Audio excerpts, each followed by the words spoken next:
Hello everyone, welcome back to The Plot. It's a beautiful evening here in Long Beach, and today we're focusing on the engine room of the garden, the Subpods. I'm starting here at the first mini and heading across to the west end. As we walk, you can really see the result and all that compost. The cherry tomatoes are hitting their stride on the trellis. Keeping this kind of vertical growth going requires a constant cycle of feeding the soil. Now, most of you know that Subpod as a company is no longer in business. It's a shame because these systems are still the backbone of my organic setup. I'm going to keep running mine as long as they hold together, which means maintenance is key. Since we can't exactly go out and buy replacements anymore, taking care of the bins we do have is more important than ever. It's all about protecting that worm population and keeping the breakdown efficient. I'm finishing up the walkthrough on this end of the plot and moving straight into the second bin now. Let me show you how I reset these to keep the garden powered. So the company's no longer in business, but I still have my Subpod. I just realized I don't have to plug straight chemicals, but basically it's one bin. It's got the holes on the side. Worms come in and out. And you can grab all of the grains that you are trying to get rid of. Drop them in here, and I'm actually just pulling all the little plants because I topped this off with the compost from here at the community garden. I went ahead and topped it off and then put some mulch on top, and so that's why we have all these weeds coming up. Alright, so I went ahead and I grabbed a small pitchfork. I rotated the stuff. Probably didn't need to, it's okay. And so this is the one Subpod. So basically the Subpod feeds these beds, and that's why these beds usually put out very good stuff. Very good plants. Plants that are in here have been in here since Monday. I think these were only put in here Wednesday. These have been in here since Monday, and I swear that's like doubled in size. And so here is where we have the other one. Alright, so I went ahead and I rotated a little, so part of the pitchfork. You see the worms, so it's essentially just worm composting bin. It's really what it is. I know that I have gone ahead and really filled these up, and it really was like a straight, like, super fast hot composter. Because I got way too hot, and I'm sure it killed off all the worms that I had. This is on my original one. I have 3 of these. I have another one at home. And so in one of them, it like really fully went crazy. And so I got really hot. I got up to like 150 degrees. And so I know, Fahrenheit. And so that's how I know that it can get really hot. And so sometimes I do overload it. Sometimes I put too much in it. Usually, especially that one, I went ahead and I emptied it out a few weeks ago. I went ahead and held on to it. Actually, no, not even a few weeks ago. On Monday, I went ahead and harvested all the worm castings out of that one. Used the worm castings, and I still have some in my car. And the planting holes of these, of everything, and then in this section here, and then back here, I essentially just like scratched it in. I used it for these plants here, but because I didn't have anything else to put over here, I just kind of like put it on top, because I did not, by the time I got to this one on Monday, to this bit on Monday, I was so tired that I didn't want to go back over here and sift some more compost from over there, which I did this morning. I did about a bin's worth. Anyway, and so I didn't want to do all that, and so I just topped off whatever I had left. And I do still have some left over, and what I want to do is have a bucket at home, and I want to go ahead and use that to make worm tea. I don't have a stone, I don't have a bubbler and all that, so what I might do is I might just go ahead and, I have a 5-gallon bucket, I have a few actually. I'll put in a couple cups worth of the worm castings I get out of here and let it literally just sit, and then I'll use that to feed my plants. I do have some fish emulsion left over. I have a gallon left over. I've got, I think, about a quarter of it left, maybe. And so it's not going to be a whole lot that I'm going to be able to use it. The fish emulsion will be good to help several in the new transplants, as would the worm castings, worm cast tea. But that one's mainly for a lot of nitrogen. Anyway, I'm rambling. So essentially, it does tell you on here what to go ahead and use or what not to use. I know it's going to be the similar situation as when you do regular hot compost. You should have a blanket in here. It did come with a blanket. You add the food scraps, you add the dry carbon, whether it be paper or compost. I have the leaves here.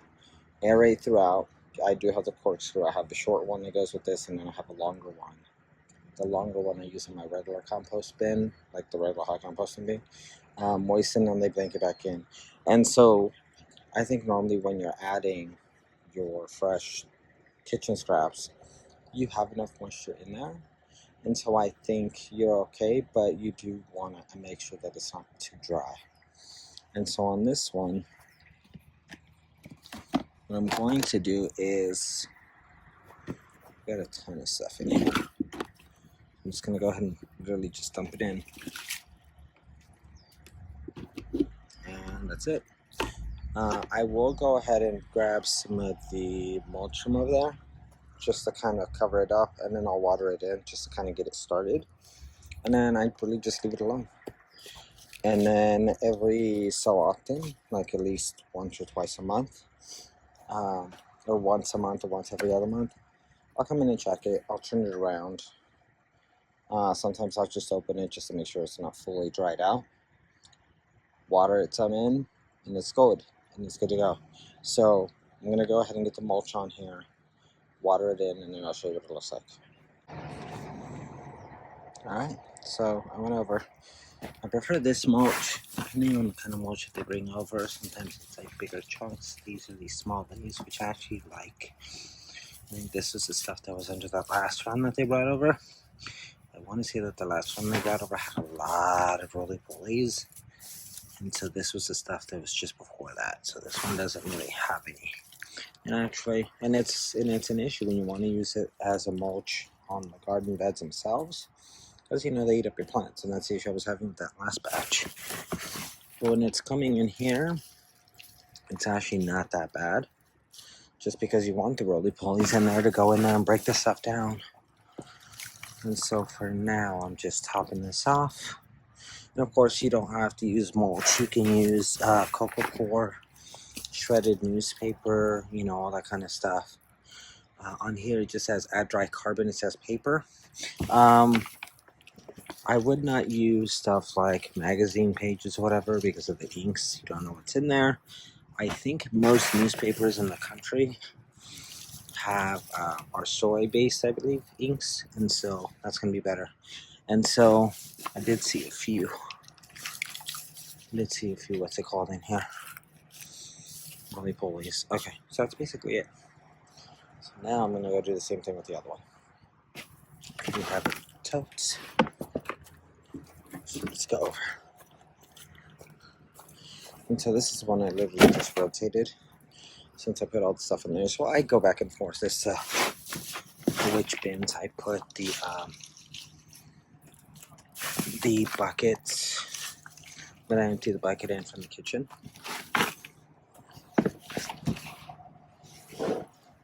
And so sometimes I might do it at the plot here, either this Subpod or that one, and then I do have the one at home. And I might actually just attach this video to that, because that one is the one that I just literally harvested. So when you harvest out of here, you sift these, and then whatever is still too big, you'll just go ahead and throw back in there. And so that one I only did, I think last weekend or the weekend before. And I went ahead and I sifted it. I threw all the stuff that was in there. back into that Subpod, I poured in a full bucket of the kitchen compost bucket, and then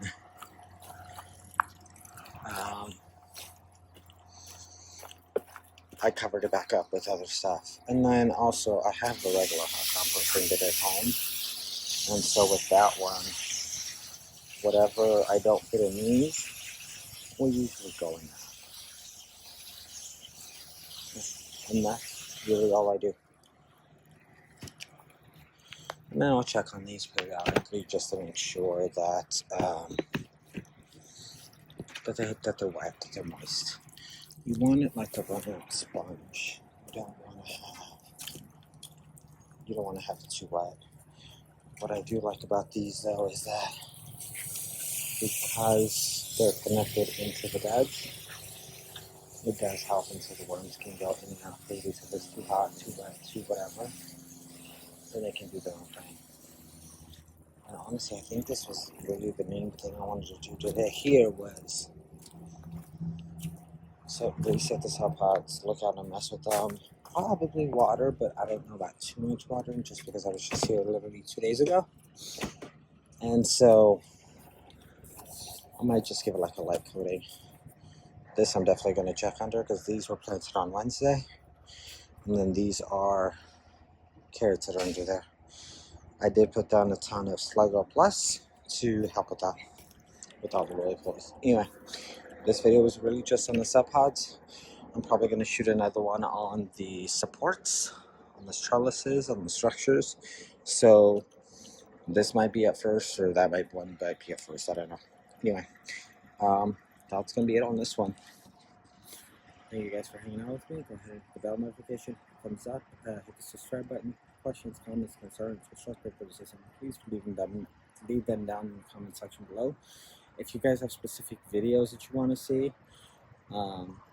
please let me know. I know that when I started gardening here at the community garden plot, there weren't that many videos about community gardens. There were very few, and the ones that I did find are for plots that were like really massive because they were, out in areas where they had much bigger plots. There is another community garden in Long Beach.